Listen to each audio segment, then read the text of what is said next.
סיפור שלם, 24 ספרים חתומים.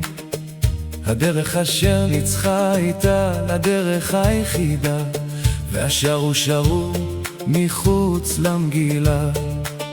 אחרי השרפה קבעו את הקנון, אחרי שהבית הפך לאבן, כל אחד קם לעצב את הזיכרון, וכל אחר נשאר לבדו. בית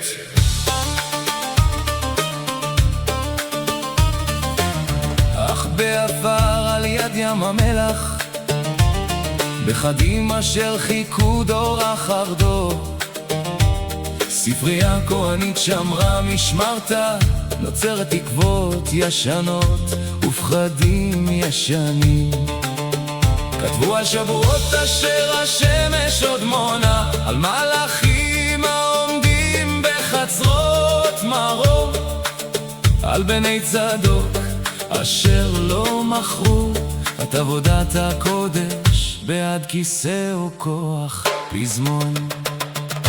אלה הספרים אשר הותירו בחוץ, הלוח אשר השמיים שומרים, שמות האנשים אשר לא קראו, כאשר מלכים וכהנים עשו עסקי חול. לא מינות, לא אבק, לא בושה, רק הדרך האחרת אשר גם היא באה מאותו הר, מאותו להב, מאותו השם אשר לא נאמר. בית ג'ה ראו את המזבח עובר מיד ליד, ראו זהב נקי וגאוות משפחה, משימים זרים על הכיסא הקדוש, בעוד השורה הישנה נדחית הצידה. לקחו את מגילותיהם והלכו הם מדבר המלח והאבן, וכתבו את האמת אשר לא ויתרו עליה, אף כי כל העולם יאמר כי עבדה.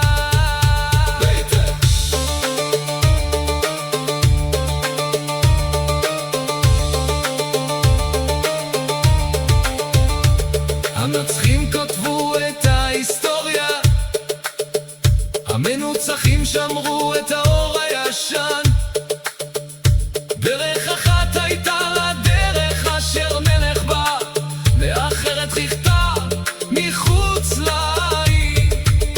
20 מאות שנים דמו המערות, הספרים שכבו דומם בחושך, עד אשר אבן רואה בזיזה יכתה בקד והירה את הניצוץ.